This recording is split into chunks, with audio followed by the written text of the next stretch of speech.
6강 복임. 지금부터 몇 회에 걸쳐서 사사기를 공부하겠습니다. 사사기는 우리가 잘 아는 여러 가지 내용을 담고 있습니다. 드보라, 입다, 삼손, 그리고 그 외에 몇몇 사사들의 이야기가 있습니다. 이 강의를 통하여 우리는 사사기가 참으로 깊고 오묘하다는 것을 배우게 될 것입니다. 이스라엘 백성들이 출애굽한 다음 광야에서 40년 동안 생활을 지내고 이제 드디어 가나안 땅에 왔습니다.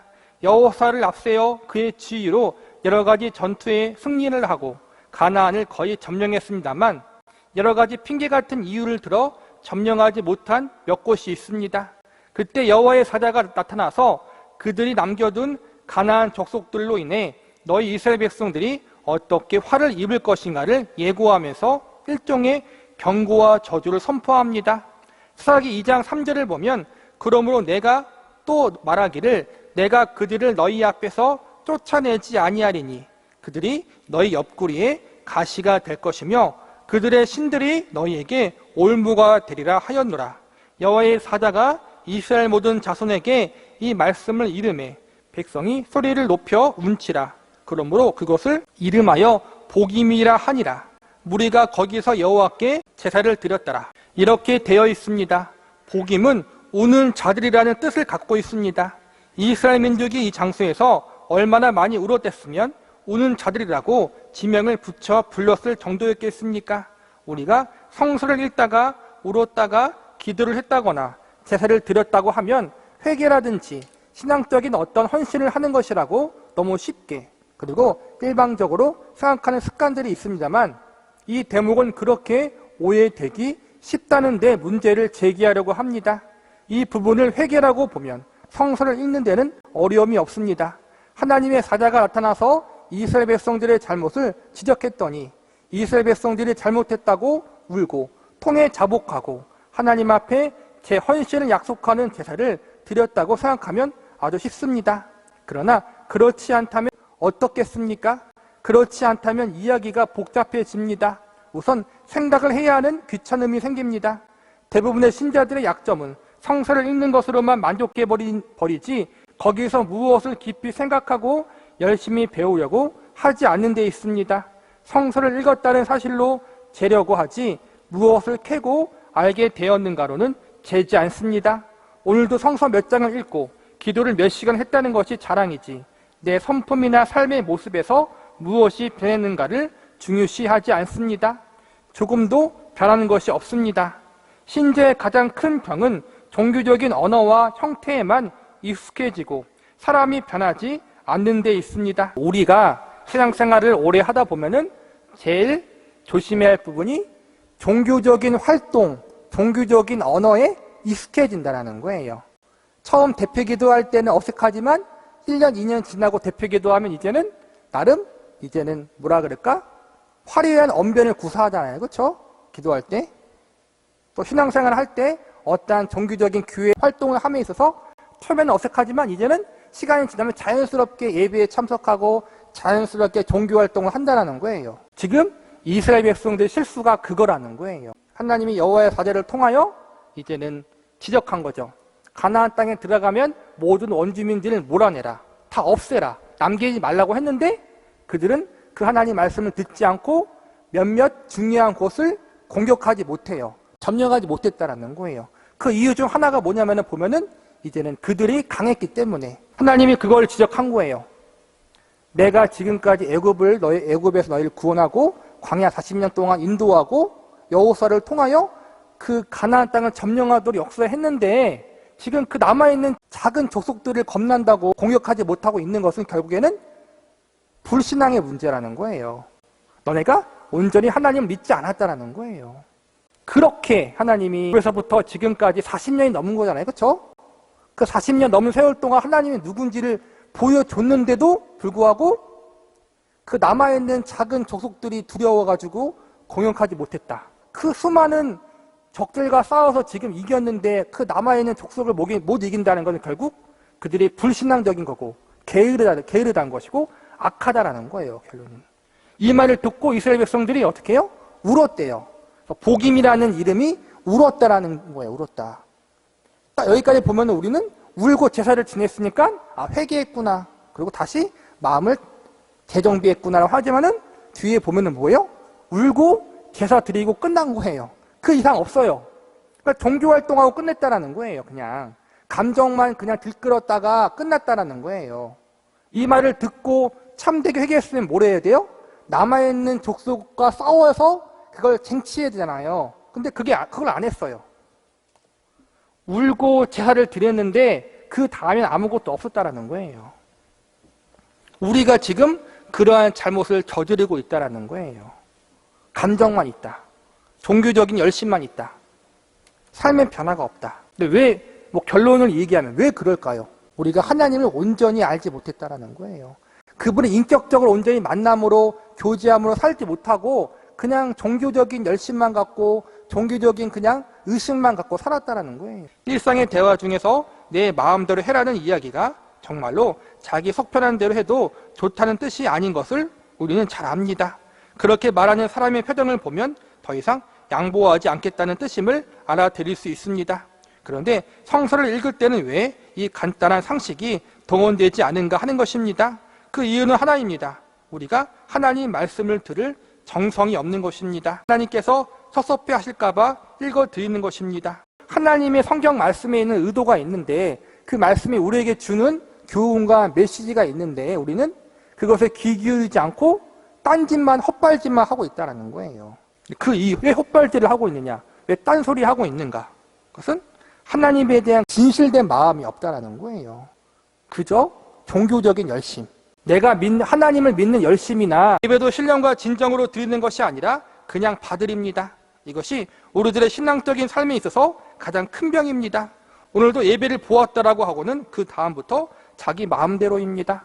오랜만에 어쩌다가 새벽 기도회라도 한번 참석하면 오래 묵은 때를 닦은 듯한 기분이 들어서 앞으로 3년 동안 다시 목욕을 안 해도 될 것 같은 기고만장한 마음이 되더란 말입니다. 어느 날 갑자기 헌금을 가분하게 하고 나면 그 다음부터는 부정 축제를 해도 하나님이 눈 감아 줄 것 같은 생각 속에 빠집니다. 바로 이런 아픈 부분을 우리가 이 강의를 통하여 찔림을 받기 원합니다. 일단 이 대목은 이스라엘 백성들의 회개가 아니다라고 결론을 놓고 추적하고 싶습니다. 1차적으로 이런 증거가 있습니다. 사사기 전 메시지가 이스라엘 백성들이 하나님의 간섭으로 회개했다는 데 초점이 있지 않습니다. 사사기는 하나님을 외면하는 데 대해서 하나님이 어떻게 간섭하셨는가에 초점이 있습니다. 그러니까 사사기의 내용이 회개했다가 아니라 회개하지 않은 이스라엘 백성들에게 하나님이 간섭하셨다, 혼내셨다, 그 메시지라는 거예요. 이것이 무슨 뜻인지 잠시 후에 알게 될 것입니다. 두 번째는 이 대목이 나와 있기 때문입니다. 여호수아 24장, 여기는 여호수아가 이제 죽음을 눈앞에 두고 유언을 하는 장면입니다. 이스라엘 백성들 앞에 놓고 유언을 이렇게 합니다. 그러므로 이제는 여호와를 경외하며 성실과 진정으로 그를 섬길 것이라. 너의 열조가 강 저편과 애굽에서 섬기던 신들을 제하여 버리고 여호와만 섬기라. 만일 여호와를 섬기는 것이 너에게 좋지 않게 보이거든 너의 열조가 강 저편에서 섬기던 신이든지 혹 너희의 거하는 땅 아무리 사람의 신이든지 너희 섬길 자를 오늘 택하라. 오직 나와 내 집은 여호와를 섬기겠노라. 그랬더니 백성들이 이렇게 대답합니다. 18절, 그러므로 우리도 여호와를 섬기리니 그는 우리 하나님이시니이다. 그러나 여호수아 24장 19절에 이렇게 반응합니다. 여호수아가 백성에게 이르되 너희가 여호와를 능히 섬기지 못할 것은 그는 거룩하신 하나님이요 질투하는 하나님이시니 너희의 허물과 죄를 사하지 아니하실 것임이라. 이 세 마디의 내용을 잘 음미해야 합니다. 여호수아의 말은 여호와만 섬기라는 것입니다. 끝에 가서 화를 내는 법입니다. 그러나 그것은 화가 났다는 것만이 아니라 얼마나 큰 진념을 가지고 권면하는가라는 뜻입니다. 지금 여호수아가 말을 그렇게 하는 것입니다. 너무나도 이스라엘 백성들이 여호와를 섬기기를 소홀히 하고 엉망으로 하니까 여호수아가 화를 내면서 이 문제의 심각성을 그들에게 촉구합니다. 좋아, 그럼 내 마음대로 하라. 그러나 나와 내 집은 여호와를 섬기겠다.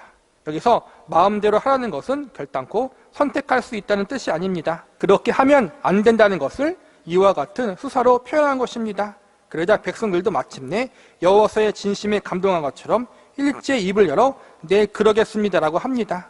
그렇다면 3라운드에 가서는 여호수아가 감격하여 큰 절을 올리고 모든 민족과 더불어 하나님 앞에 찬송하였더라 이렇게 되어야 하는데 우리가 보는 대로 그렇지 않고 너희는 못한다, 웃기지 말라는 식으로 반응으로 말합니다. 이럴 바에 처음에 왜 그런 이야기를 한 것일까요?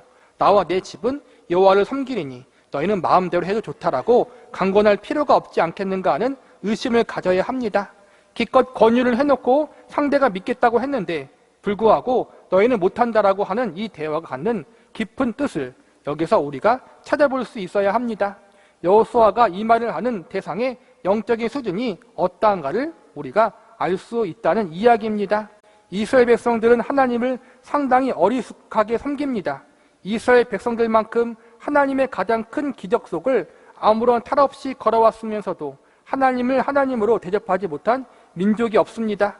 그들이 하나님을 섬기는 것이 바알을 섬기고 아세라를 섬기는 것과 그저 비슷합니다. 여호와를 섬기는 것을 기분이 나면 섬기고 기분이 나지 않으면 언제든지 버리는 이상한 종교의 유의에 불과합니다. 하나님이 이스라엘 백성들을 얼마나 사랑했어요. 얼마나 사랑했으면 성경에 하나님이 직접 너희 같은 민족처럼 세상에 그 어떤 민족을 사랑한 적이 없다고 고백해요. 그렇게 최강대국 애굽을 하나님이 그냥 쓸어버리시고 그 광야 40년 동안 그들을 인도하시고 그 가나안 땅을 얻을 수 있도록 역사하시고, 그러니까 세상 그 어떠한 민족이 너희처럼 하나님을 직접 그렇게 경험해 보았냐, 하나님 그렇게 이야기해요. 그렇게 경험했는데 하는 짓은 바알을 믿는 것과 아세라를 섬기는 것과 하나님을 섬기는 것과 비교가 안 되고 똑같다라는 거예요. 그 수준이. 우리가 그러고 있다라는 거예요. 지금 우리도 마찬가지로 지금 예수님이 우리를 위해 돌아가셨는데 그분이 생명을 주셨는데 우리는 예수님으로 말미암아 세상에서 가장 큰 기적을 경험한 사람들이에요. 그렇잖아요. 다른 게 기적이 아니라 예수님의 생명이 우리 가운데 있다는 게 가장 큰 기적인데, 그 예수님 나를 구원하신 게 가장 큰 기적인데, 내가 하나님의 자녀가 되었다는 게 가장 큰 기적인데, 그 기적을 경험하고도 우리의 신앙의 모습이 지금 사사기 시대의 이스라엘 백성들과 똑같다라는 거예요. 여호수아는 그래서 안 된다는 사실을 압니다.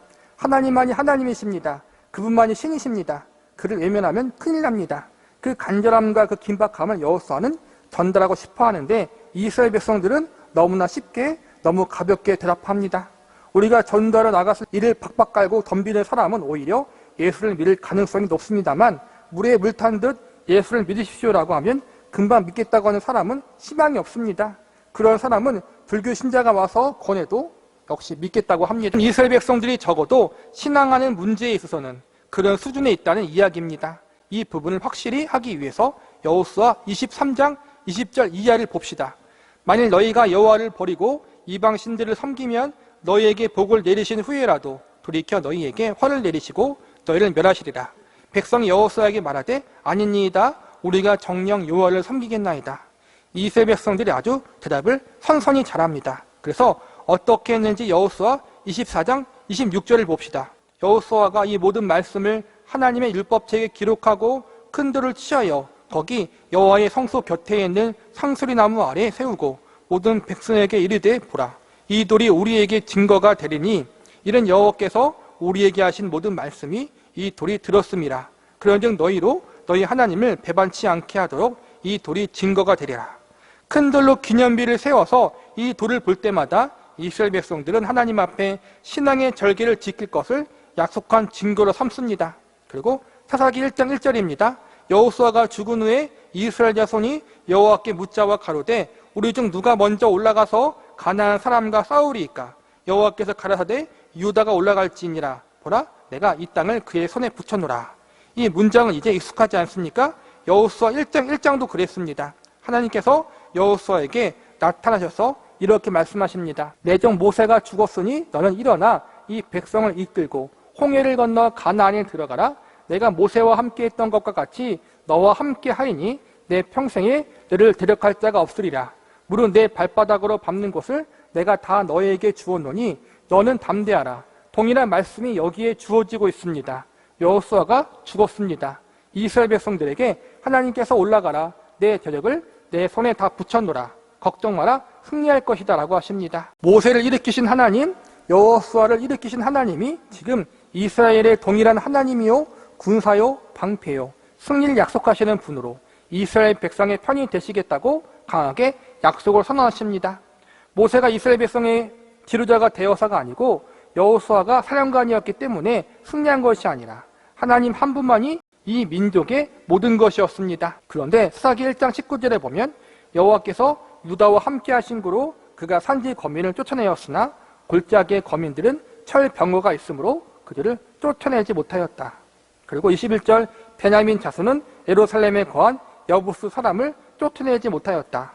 예루살렘이란 다윗성이라고 합니다. 여부스 사람들의 산성이기도 합니다만 훗날 다윗이 이 성을 쳐서 뺐습니다.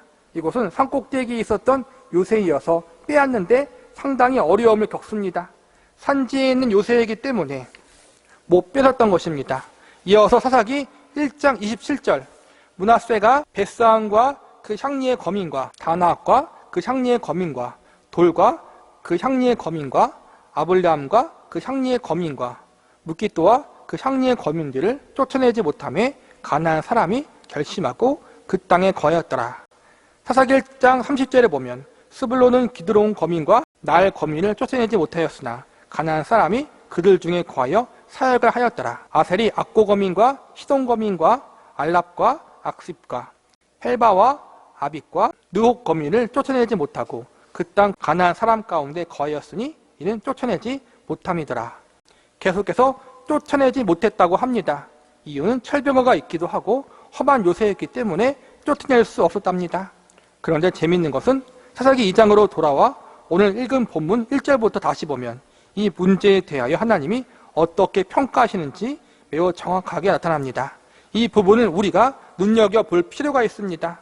여호와의 사자가 길갈에서부터 보김에 이르러 가로되 내가 너희로 애굽에서 나오게 하고 이끌어왔으며 그리함은 어찌미뇨. 이스라엘 민족이 가나안 족속을 다 몰아내지 않은 것은 힘이 없어서가 아니라고 지적하고 있는 것입니다. 왜 쫓아내지 아니하였는가 하면 쫓아내기 싫어서라고 하나님은 지적하고 있습니다. 그것이 지금 읽은 사사기 2장 1절에서 3절 그 내용이 들어있습니다. 잘 보십시오. 내가 너희로 애굽에서 나오게 하고 너희 열조에게 맹세한 땅으로 이끌어왔으며 또 내가 너희에게 이르기를 내가 너희에게 세운 언약을 영원히 어기지 않겠다고 하지 않겠느냐. 쫓아내지 못한 것은 능력에 관한 문제가 아니라는 것입니다. 생각해 보십시오. 애굽의 바로에게 이스라엘 민족을 어떻게 이끌어냈습니까? 이스라엘 민족이 창을 들고 칼을 들고 활로 쏘아 이겼습니까? 아닙니다. 10가지 재앙을 하나님이 모세를 통해 애굽 땅을 저녁에 내리심으로 급기야 바로가 두 손 들고 이스라엘 백성들을 내어놓았습니다. 그러니까는 능력이 없었다는 게 아니에요.